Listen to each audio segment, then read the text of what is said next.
The Old Christians rugby team, a tight-knit group of young men from Uruguay, boarded a chartered flight on October 12, 1972. Their destination, Santiago, Chile. The team, full of youthful energy and camaraderie, was eager to showcase their skills on an international stage. This trip was more than just a game. It was a chance to bond, to prove themselves, and to experience a new adventure together. They were set to play a match against a Chilean team. The anticipation of the upcoming game filled their hearts with excitement and determination. Each player had trained hard, dreaming of this moment where they could shine and bring pride to their club and country. Excitement filled the air as families and friends waved goodbye. The airport was abuzz with laughter, hugs, and well wishes. Parents, siblings, and friends gathered to send off the team, their faces beaming with pride and hope. It was a moment of joy and anticipation, a send-off filled with love and support. The plane, a Fairchild FH-227D, soared into the sky, carrying the dreams and aspirations of the team. As the aircraft ascended, the players settled into their seats, some gazing out of the windows at the receding landscape, while others chatted animatedly about the match ahead. It was a journey that would change their lives forever. The majestic Andes Mountains loomed in the distance, a breathtaking sight that added to the sense of adventure. Little did they know these mountains held a challenge far greater than any rugby match. The flight was uneventful at first. The team members relaxed, enjoying the smooth ride and the company of their friends. Laughter and conversation filled the cabin. The players shared jokes, reminisced about past games, and discussed strategies for the upcoming match. The atmosphere was light-hearted and filled with the optimism of youth. Friends shared stories and dreams. They talked about their hopes for the future, their aspirations beyond rugby, and the adventures they planned to have in Chile. It was a time of bonding and dreaming, a moment of unity and shared purpose.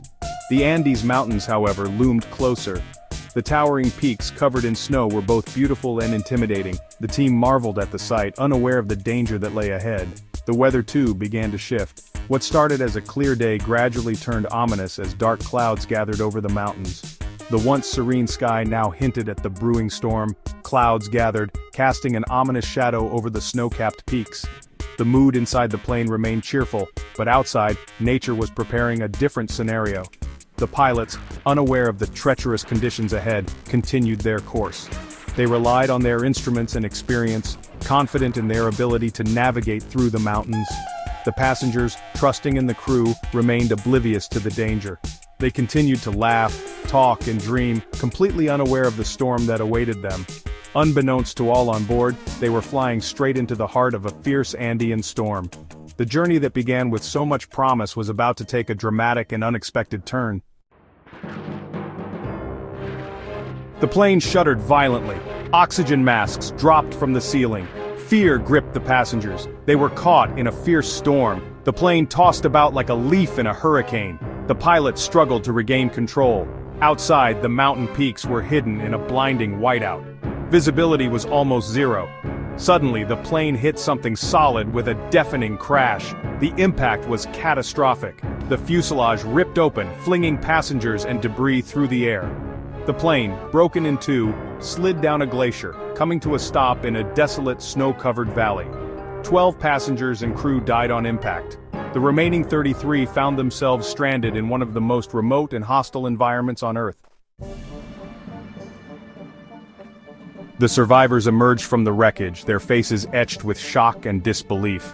The once mighty airplane now lay in ruins, a stark contrast to the pristine white snow that surrounded it. They had been thrust into a nightmare, one that seemed almost surreal. Into a desolate world of ice and snow, where the landscape stretched endlessly, offering no signs of life or hope. The vast expanse of white was both beautiful and terrifying, a frozen wasteland that seemed to go on forever. The air was thin, making every breath a struggle. Each inhalation felt like a battle, the cold searing their lungs. The altitude added to their misery as they gasped for oxygen in the rarefied air.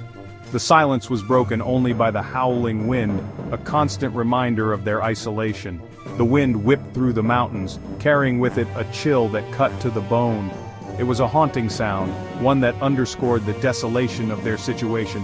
The injured lay amidst the wreckage, their cries muffled by the cold. Some had broken bones, others had deep cuts and bruises. The pain was excruciating, but the cold numbed their senses, offering a small mercy in their suffering. The reality of their situation began to sink in. They were stranded at over 11,000 feet in the Andes Mountains. The sheer remoteness of their location was daunting. They were miles from civilization, with no way to call for help. The immediate challenges were daunting. They had to find a way to survive in an environment that was as unforgiving as it was beautiful. The cold was relentless, and the snow offered no comfort. The survivors had minimal food and water. Their supplies were meager, and they had to ration every morsel. Hunger gnawed at their stomachs and thirst parched their throats. They knew they had to make their provisions last, but it was a daunting task. The freezing temperatures threatened to claim their lives. The cold was a constant enemy, sapping their strength and will to survive. Frostbite was a real danger, and hypothermia loomed over them like a specter. They huddled together inside the shattered fuselage, using whatever they could find for shelter and warmth. Luggage, blankets, and even pieces of the wreckage were repurposed to create a makeshift refuge. It was far from comfortable, but it was their only hope of staying alive. Their hopes of rescue dwindled with each passing hour. They scanned the skies for any sign of help, but the vastness of the mountains seemed to swallow their cries for help. The waiting was agonizing, each moment stretching into an eternity. No one knew where they were, and the vastness of the mountains made the possibility of finding them seem remote. The Andes were a formidable barrier, a labyrinth of peaks and valleys that seemed impenetrable. Their spirits, however, were not entirely broken. They found strength in each other, drawing on their shared determination to survive. They knew that giving up was not an option. They drew strength from their shared ordeal. The bond that formed between them was unbreakable, forged in the crucible of their struggle. They supported each other, knowing that their survival depended on their unity. They clung to hope, believing that somehow they would survive. It was this hope that kept them going, a flicker of light in the darkness of their ordeal. They knew that as long as they had hope, they had a chance. The meager food supplies salvaged from the wreckage dwindled rapidly. Hunger gnawed at their stomachs. The survivors rationed every last crumb, desperately stretching their supplies. They ate anything they could find: toothpaste, leather strips from luggage, even the cotton wool inside the seats. As days turned into weeks, their bodies began to fail. They grew weak and emaciated. The gnawing hunger became unbearable. The survivors knew they were facing a grim reality. They could not survive for long without food. The thought of starvation loomed over them, a specter more terrifying than the freezing cold. Section 5. The Decision. Faced with the unimaginable, the survivors were pushed to the brink of human endurance. Death from starvation became a certainty.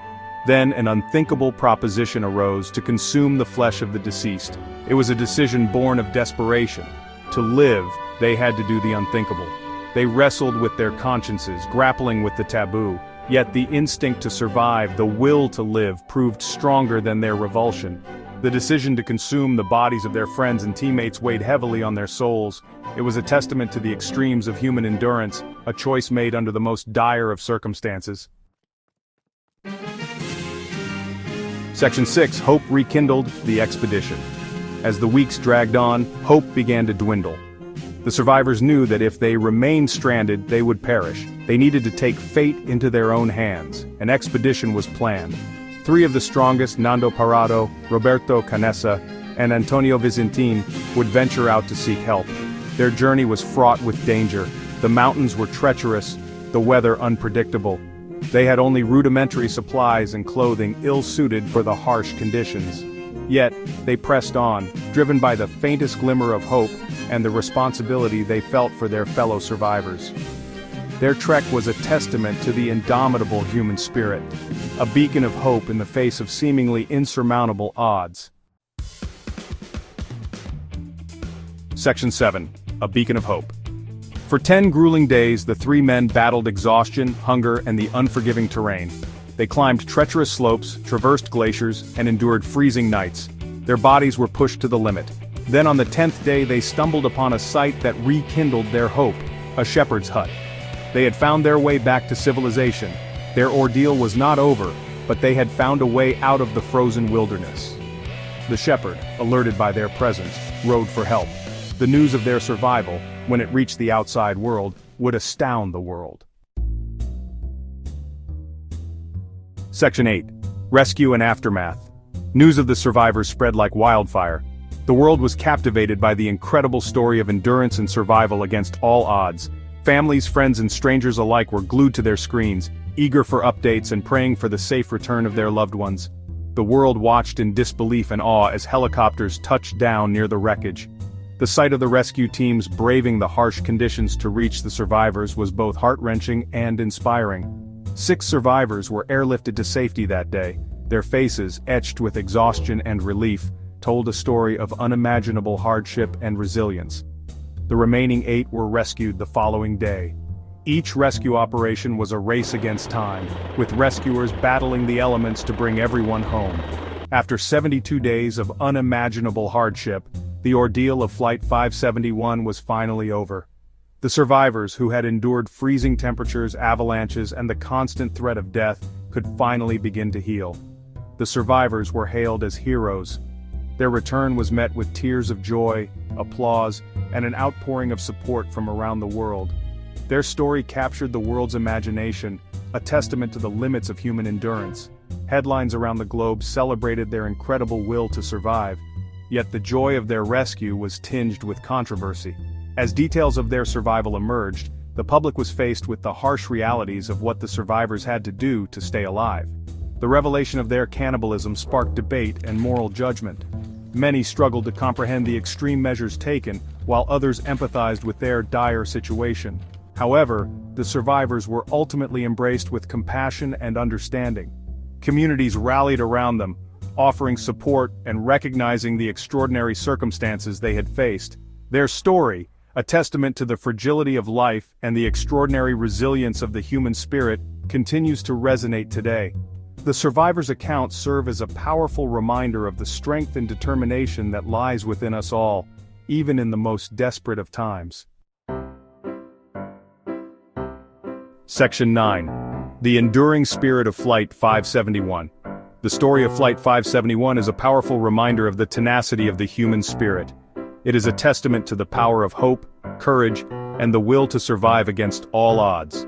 The survivors' ordeal challenged conventional notions of morality and highlighted the extraordinary choices that can arise in